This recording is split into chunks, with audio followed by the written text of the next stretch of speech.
Hello, friends. Welcome to the Eduis Tech channel, where learning is fun and easy.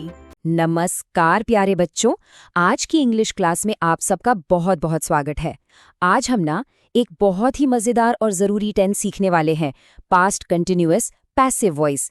अरे नाम सुनकर थोड़ा मुश्किल लग रहा है ना, पर चिंता बिल्कुल मत करना, मैं हूं ना। हम इसे इतने आसान और मज़ेदार तरीके से समझेंगे कि ये आपके लिए खेल जैसा हो जाएगा।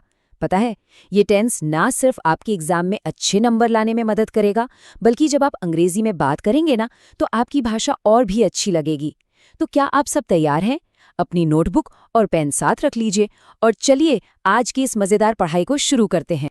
तो बच्चों, ये है हमारा आज का प्लान, हमारा आज का मिशन। सबसे पहले हम इस टेंस से दोस्ती करेंगे और जानेंगे कि ये असल में है क्या। फिर हम इसका एक जादुई फॉर्मूला सीखेंगे जिसे याद करना बहुत ही आसान है। उसके बाद सबसे मज़ेदार हिस्सा, हम एक्टिव वाक्यों को पैसिव में बदलना सीखेंगे। हम ये भी देखेंगे कि बच्चे अक्सर कहाँ गलती करते हैं, ताकि आप वो गलती कभी ना करें। और आखिर में हम सबको जल्दी से दोहराएंगे ताकि आपको ये हमेशा हमेशा के लिए याद हो जाए। चलो अपनी सीखने की यात्रा के पहले पड़ाव पर चलते हैं। चलिए शुरू करते हैं हमारे पहले टॉपिक से, टेंस का परिचय। बच्चों, किसी भी चीज को अच्छे से समझने के लिए ना उसकी जड़ तक जाना बहुत जरूरी होता है। इसी तरह पास्ट कंटिन्यूअस पैसिव वॉइस को समझने से पहले हमें इसके एक्टिव रूप को समझना होगा। आप इन्हें जुड़वा भाइयों की तरह समझ सकते हैं। अगर एक को अच्छे से समझ लिया तो दूसरा अपने आप समझ में आ जाएगा। तो पहले हम एक्टिव वॉइस को समझेंगे, फिर पैसिव वॉइस तो मक्खन की तरह आसान लगेगा। बच्चों, इस स्लाइड पर लिखे सवाल को जरा ध्यान से पढ़ो। अतीत में किसी खास समय पर क्या हो रहा था? यही वो एक सवाल है जिसका जवाब हमारा पास्ट कंटिन्यूअस टेंस देता है। जरा सोचो, कल शाम 5 बजे आप क्या कर रहे थे? शायद आप क्रिकेट खेल रहे थे, या टीवी देख रहे थे, या फिर अपना होमवर्क कर रहे थे। मतलब वो काम उस समय खत्म नहीं हुआ था, वो उस समय चल रहा था। ये टेंस बस उसी चल रहे काम के बारे में बताता है।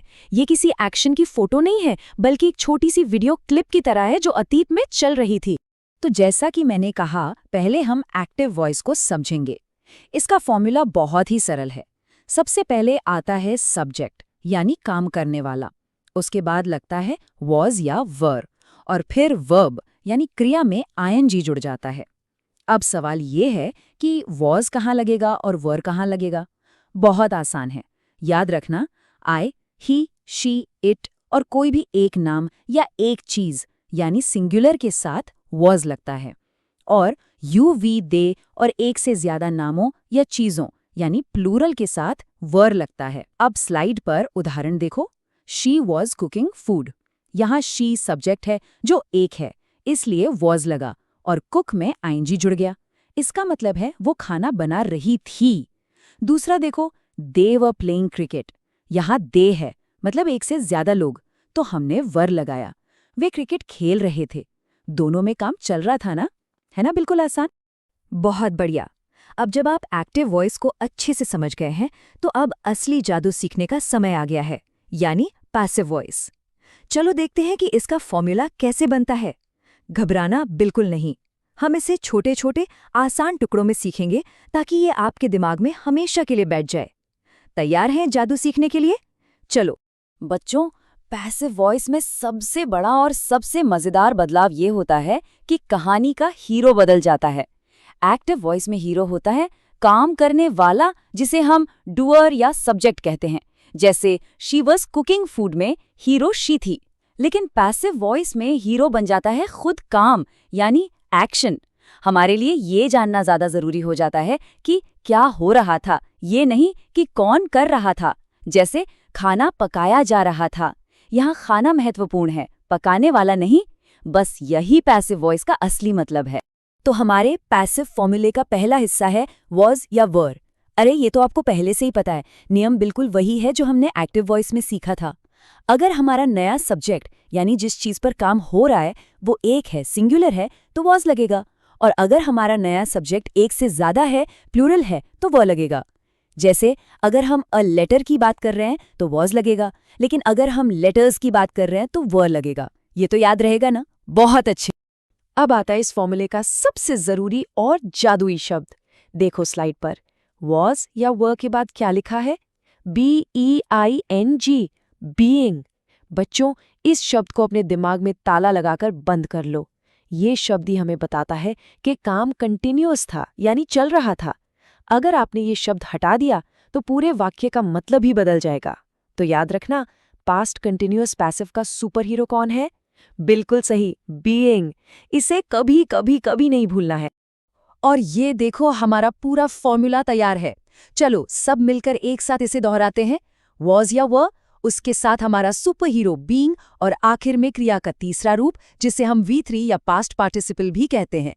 जैसे गो का तीसरा रूप गॉन होता है, ईट का ईटन होता है और राइट का रिटन होता है। एक बात हमेशा याद रखना बच्चों, पैसिव वॉइस में हमेशा हमेशा हमेशा क्रिया का तीसरा रूप ही आता है, चाहे कोई भी टेंस हो। तो हमारा पूरा जादुई फॉर्मूला क्या बना? Was by work plus being plus V3। बहुत अच्छे, शाबाश। वाह, हमने फॉर्मूला तो सीख लिया। अब सबसे मजेदार काम करने का समय है। अब हम इस फॉर्मूले का इस्तेमाल करके वाक्यों को बदलना सीखेंगे।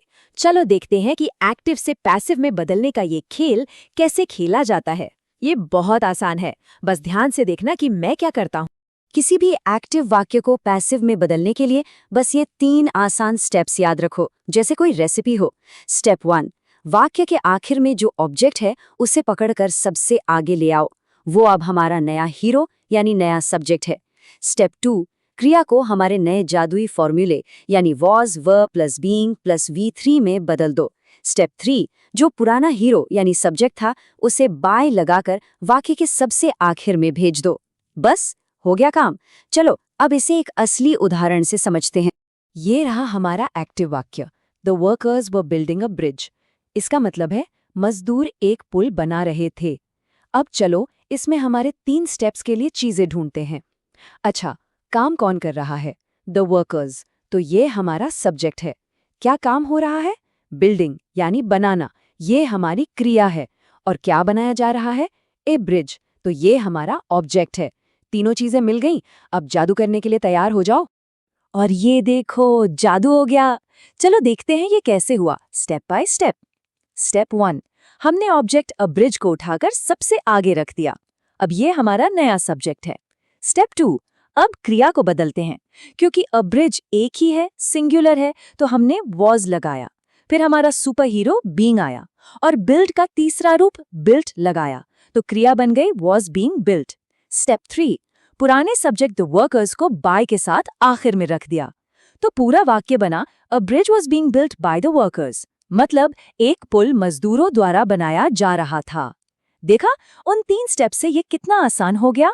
चलो कुछ और उदाहरण देखते हैं ताकि ये और भी पक्का हो जाए। पहला वाक्य, the crowd was being controlled. भीड़ को नियंत्रित किया जा रहा था। यहाँ भीड़ एक है तो वॉज लगा। दूसरा, सॉन्ग्स वर बीइंग संग। गीत गाए जा रहे थे। देखो, यहाँ सॉन्ग्स यानी एक से ज्यादा गीत हैं, इसलिए हमने वर का इस्तेमाल किया। इन वाक्यों में हमने ये नहीं बताया कि काम कौन कर रहा है, क्योंकि वो जरूरी नहीं है। काम क्या हो रहा है वो ज्यादा जरूरी है। जैसे स्कूल में the classroom was being cleaned, कमरा साफ किया जा रहा था।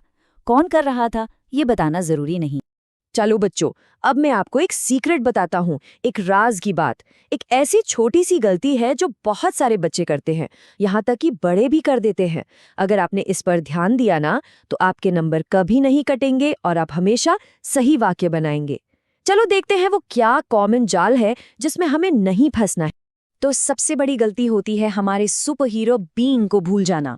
स्लाइड पर देखो, अगर आप कहते हैं अ लेटर वॉज रिटन, तो इसका मतलब है एक पत्र लिखा गया था, यानी काम खत्म हो गया, पूरा हो गया। ये पास्ट सिंपल पैसिव है, हमारा आज का टेंस नहीं है। लेकिन अगर हमें कहना है कि काम चल रहा था, तो हमें कहना होगा a letter was being written, एक पत्र लिखा जा रहा था। देखो, सिर्फ एक बीइंग शब्द ने मतलब को कितना बदल दिया। एक में काम खत्म हो गया और दूसरे में काम चल रहा था। इसीलिए हमारा सुपर हीरो बीइंग इतना जरूरी है, उसे कभी मत भूलना। वादा करो। बहुत अच्छे बच्चों, हमने लगभग सब कुछ सीख लिया है। आप सब बहुत होशियार हैं। अब अगर मैं कहूँ कि आपको इस पूरे पाठ में से सिर्फ एक बात याद रखनी है, तो वो क्या होगी? चलो अगली स्लाइड पर देखते हैं, जो इस पूरे पाठ का सार है, उसका निचोड़ है। ये है हमारी सबसे ज़रूरी slide. Past continuous passive voice का इस्तेमाल हम तब करते हैं जब हमें ये बताना हो कि अतीत में किसी चीज़ पर कोई काम चल रहा था।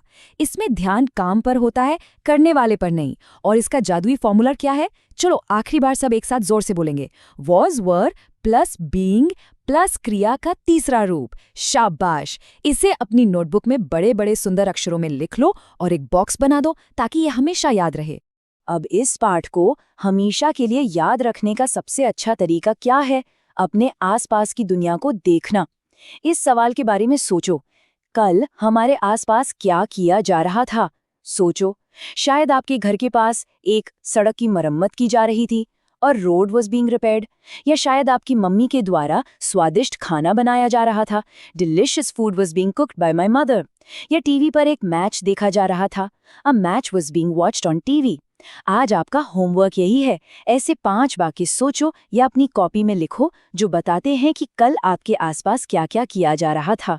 ऐसा करने से ये नियम आपको हमेशा के लिए याद हो जाएगा। आज के लिए इतना ही। मुझे उम्मीद है आपको मजा आया होगा। अगली क्लास में फिर मिलेंगे। Bye bye. That's all for today. If you like this video, like, share, subscribe to EduWise Tech channel. See you in the next video.